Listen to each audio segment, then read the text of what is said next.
Vamos falar hoje sobre o Império Persa, que é a região onde está atualmente o Irã.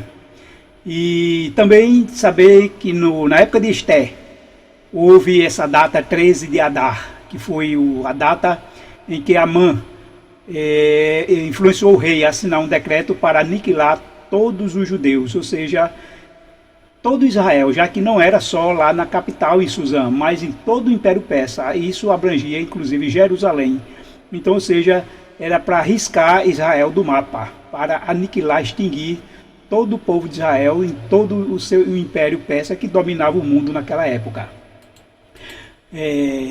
Lembre-se que a Pérsia ela mudou de nome, né? O atual Irã, na verdade, era conhecido como a Pérsia, principalmente para o Ocidente, tinha como a Pérsia, mas eles também se dominavam o Irã e queriam se diferenciar dos ocidentais, para não ser reconhecido como os ocidentais reconheciam. Então, resolveu adotar o nome Irã a partir de 1935, como um nome que significasse ou simbolizasse sua identidade oriental, e não vamos dizer, se cortar até pelo nome as raízes ocidentais.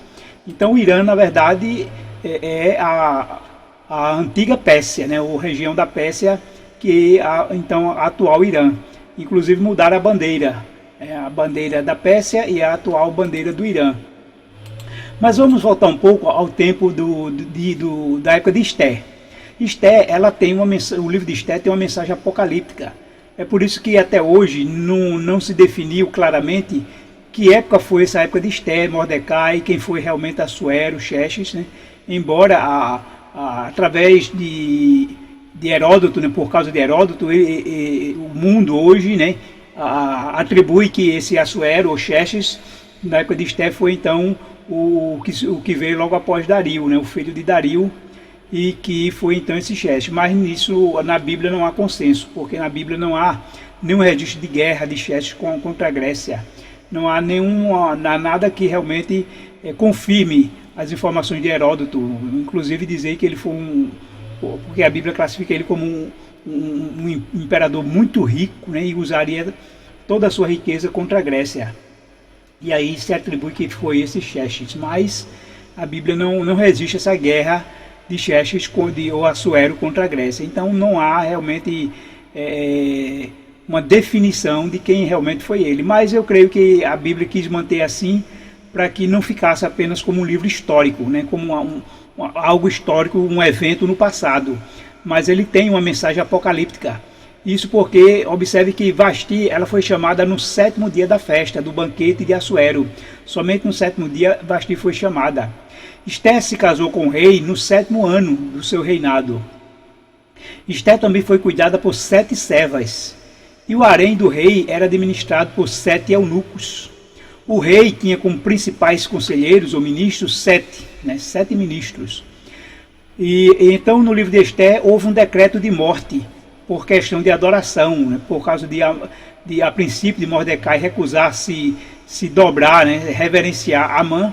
Ele resolveu aniquilar todos os judeus do Império Persa, assim como aconteceu um decreto também de morte na época de Daniel, né, por se recusarem a curvar-se diante da estátua. Então um decreto de morte que também tem lá em Apocalipse, que todos aqueles que se recusarem a adorar a imagem da besta, então haverá um decreto de morte para estes. Então observe um contexto apocalíptico do livro de Esté, ao enumerar o número 7 várias vezes, assim como Apocalipse também tem várias repetições do número 7. E por fim, nós vimos que o decreto ele não se consumou de fato, porque houve a libertação. Os judeus foram libertados, o povo de Israel foi libertado do decreto de morte. Então ele teve um efeito, na verdade, contraproducente, ou seja, ele recaiu sobre os inimigos do povo de Deus. Essa é a mensagem do livro de Esté. Então ela continua ressoando para os nossos dias, porque tem essa mensagem apocalíptica. Além do mais, se nós considerarmos ainda um ponto muito interessante, é que Esté ela se tornou rainha no 7º ano. E isso faz com que o banquete de Assuero foi no 3º ano dele. Isso está conforme nós podemos analisar. Então, se foi no 3º ano, nós vamos ver que no primeiro ano ele possivelmente casou com a rainha Vasti no primeiro ano, e no 3 anos e meio depois ela foi destituída. E então ele ficou esses 3 anos e meio sem rainha, e só no 7º ano é que ele então casa com Esther, e a Esther é levada a rainha. A Esther é uma serva do Senhor, a Radassa, né, que então foi aquela que influenciou o rei para a libertação do povo de Deus. E essa data 13 ela também é muito significativa, né? Pelos cálculos, pelo estudo da cronologia que nós estudamos nesse canal do YouTube, no canal da cronologia bíblica, nós podemos concluir, e nós concluímos que o pecado, né, a queda de Adão e Eva, quando ela comeu do fruto, foi numa sexta-feira 13. Isso porque todos os passos que Jesus deu não foi só em relação a morrer pelos pecados, mas cada passo que ele deu foi justamente o que aconteceu no Éden. Principalmente o fato dele morrer numa cruz, né, no madeiro, é porque o pecado entrou no mundo no madeiro, né? A serpente subiu numa árvore para poder então entrar o pecado no mundo. Então foi de cima de um madeiro que Jesus também foi pendurado para tirar o pecado do mundo. Então cada passo de Jesus reflete o que aconteceu no Éden. E podemos concluir então que a queda de Adão e Eva ocorreu no dia 13, né? Foi uma sexta-feira 13. Também, então aí nós vimos que no dia 13 de Nisan, e foi numa quinta, né? Numa quinta noite, então podemos dizer aí, já na sexta-feira, foi 13 de Nisan, quando Jesus ele é preso. Né? Parecia, a prisão de Jesus parecia então o fim, né? O fim de toda a esperança. Trouxe decepção para os seus discípulos e para todo aquele que via nele o Messias, o Libertador. Então, dia 13 foi um dia de queda, de prisão, de decepção, de choro e tristeza. E assim, o dia 13, ele é significativo na história, desde lá do Éden, na história da morte de Jesus, na história de Esther, e ele pode ser significativo nos últimos dias, né? Isso porque o livro de Esther, como vimos, ele tem uma mensagem apocalíptica.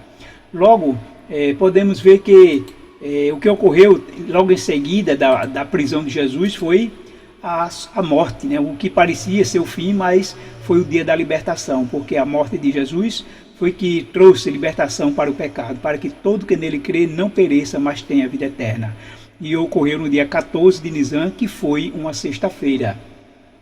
Assim também, na época de Esther, na época do Império Persa, que é o atual Irã, o dia 13 de Adar foi o dia marcado por Amã para aniquilar, exterminar todo o povo de Israel e de todo o mundo na época, né, do Império Persa. E esse 13 de Adar, ele, pelo calendário nosso, o equinocial, né, com base no equinócio, ele é justamente na quinta-feira, 5 de março de 2026. Embora que para o judeu, 13 de Adar foi na segunda-feira agora passada, que foi dia 2, né, de março.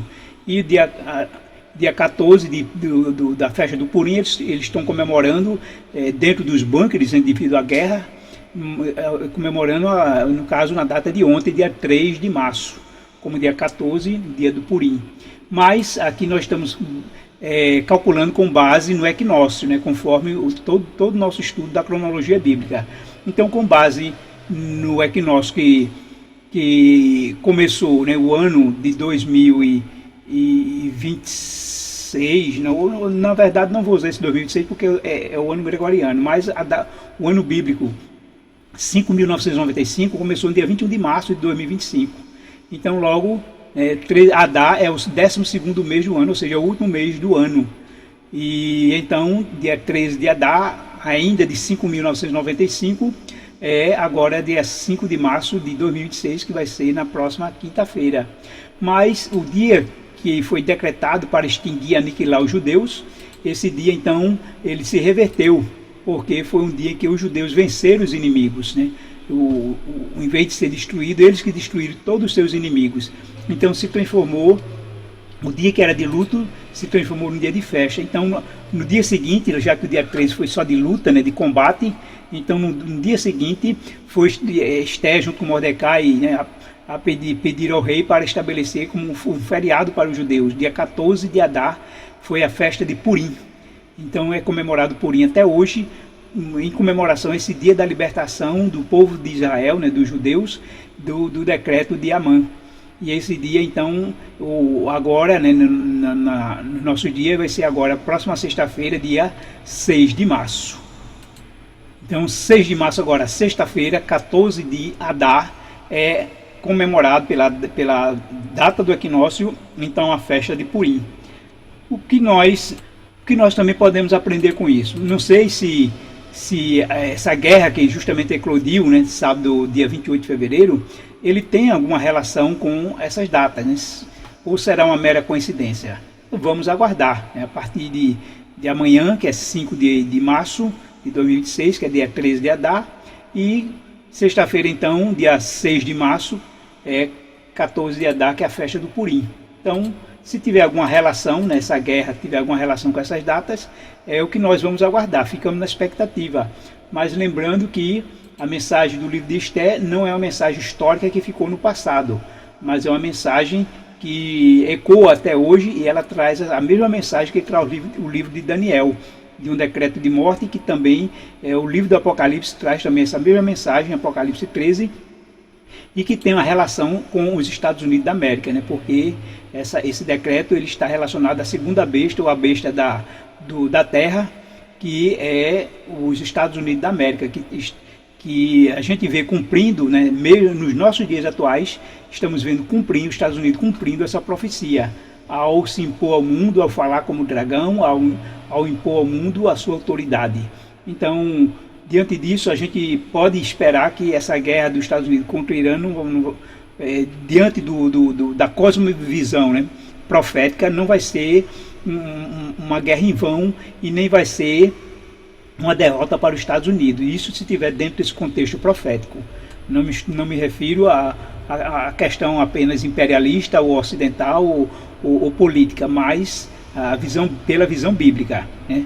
Se nós interpretarmos e se a profecia estiver realmente se cumprindo, então o desfecho dessa guerra vai ser uma grande vitória para os Estados Unidos da América no contexto profético, né? De se impor ao mundo, e eles realmente está se impondo como nós esperamos. E esse desfecho da guerra vai realmente mostrar esse imperialismo americano no mundo, de maneira que nós podemos analisar os dois contextos da profecia, né, do imperialismo americano mundial, e também sabendo que o Irã ele estava querendo, né, e agindo como uma potência oriental, né, dominando e metendo medo em todo o Oriente, como querendo ser uma nação dominante, e dessa maneira então controlar todo o mundo islã até.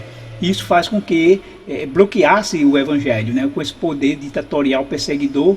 Isso houvesse um bloqueio no Evangelho, enquanto outros países lá do Oriente Médio têm mais uma liberdade religiosa, ou mais tolerante em relação à questão religiosa, em relação aos cristãos. Então, para que Jesus realmente venha, para que o Evangelho seja pregado no mundo inteiro, sabendo que nessa região ali do Oriente Médio, que tem a janela 1040, né, onde praticamente 90% ali do mundo muçulmano não conhece Jesus, então é necessário que haja realmente alguma coisa ali para que o Evangelho penetre, e o Irã tem sido essa grande barreira ali nesse mundo. E então aí, com esse imperialismo americano, com o acordo de Abraão, para que os países se tornem tolerantes e dê essa não só tolerância, como a liberdade religiosa, o Evangelho ser pregado em todo o mundo para que venha o fim. Tudo isso a gente está analisando nesse contexto profético. Se a profecia realmente estiver se cumprindo, se tudo estiver dentro desse contexto profético, inclusive a gente pode ver que as datas podem estar atreladas a esse contexto, porque também está dentro do contexto aí dos livros proféticos, e dos livros que também traz uma mensagem profética até nós. Vamos aguardar, estamos orando para que esse mundo chegue ao fim e Jesus venha logo. Que Deus abençoe a todos.